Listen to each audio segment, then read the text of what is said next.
Now, Forces for Change is the theme of the latest edition of Vogue, out today in a royal twist. Was edited by the Duchess of Sussex. It shows female change makers, ranging from the likes of the New Zealand Prime Minister, Jacinda Ardern, to actress and TV personality Jamila Jamil. But was the Duchess right to take on the job? Let's talk to the Deputy Editor of Spiked Online, Tom Slater, and the journalist Kate Sevilla. Good to see you both this morning. Morning. Tom, you happy with this? Well, the thing is, there's been a lot of discussions recently about royal protocol and what is and isn't acceptable for royals to do. I'm a Republican, so I tend to think the neatest solution to all of this is just to abolish the lot of them. But I know that's not what we're here to talk about. No. I think that a lot of the discussion has actually kind of turned into whether or not it's legitimate to criticise Meghan at all, actually. You've seen a lot of people, whether it's Sarah Vine from the Mail or whether it's Piers Morgan sounding off on Twitter as he is wont to do. A lot of people have leapt on those people very quickly and said that they're racist, that there's a kind of bigoted motivation to this. And I think what that avoids is there are reasons that Meghan rubs people up the wrong way. She does strike people as a bit cut off, a bit aloof, a bit of a virtue signaller. And I think, particularly as a Republican, we should be able to criticise those things. Kate, you're closely guarding this morning's Vogue. I am. Is it good? Is it a good thing for her to have done? I think so, absolutely. She's using her platform in a positive way. And the thing that kind of blows my mind is that this is not a terribly controversial cover. There are 15 inspiring women who stand for positive things. And I think in her guest editor's letter, Meghan said this is meant to be lightness in a dark time. And I think that's what it is. So really, it's like everyone needs to calm down a bit. There's been some criticism, hasn't there, that yes, it is a positive message, but perhaps Vogue wasn't quite the right engine, should we say. If you look through that, I mean, it's just high-end ads, right? What's the cheapest item of clothing advertised in there? I mean, it's Vogue, so probably not that cheap. Yeah, really. Like £1,000. Yeah. This right? itself is only £2, though. So I don't know. I mean, it's the September issue. It's Vogue. She's quite glamorous. I don't think there's anything wrong with picking Vogue as a sort of engine for it. I think people would expect, like, Town and Country, but I think it's a good fit.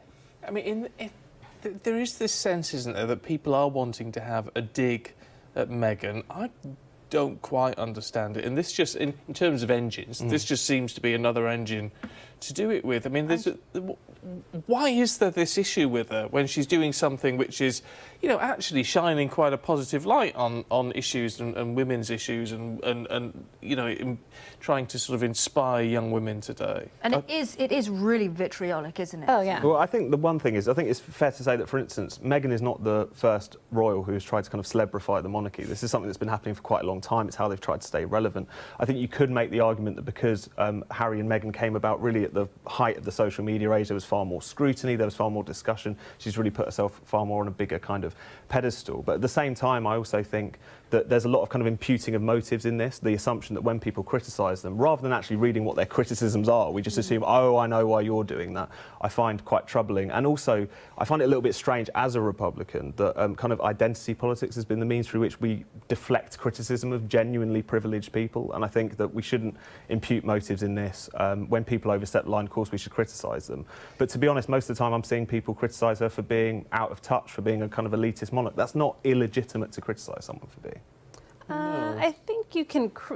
There are some people who are just criticizing her for, you know, not being a proper royal, or perhaps she should keep her opinions to herself. But I think we cannot deny that underpinning a lot of this is racism. Not everyone who criticizes Meghan is a racist, but she's sort of the perfect storm. She's mixed race. She is opinionated, she's American, and we're very gaudy and loud and have opinions, you know. No. Sometimes, I don't know.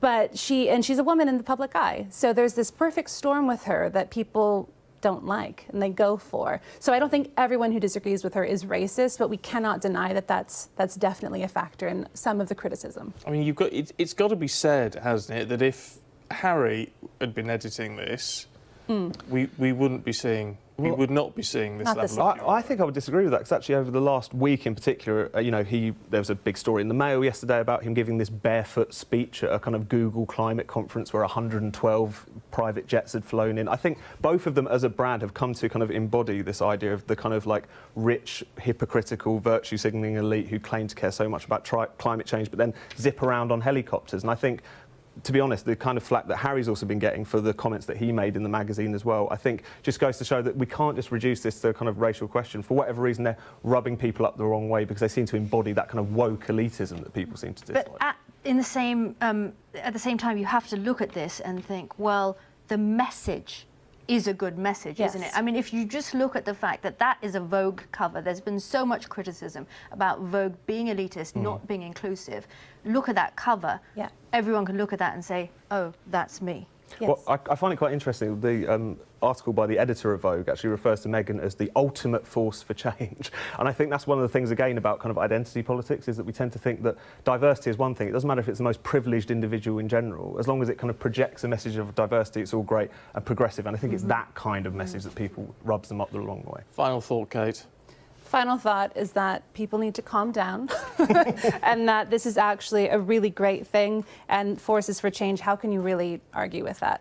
OK, look, really good to see you both this morning. Thank you. Thanks very Thank much you. indeed.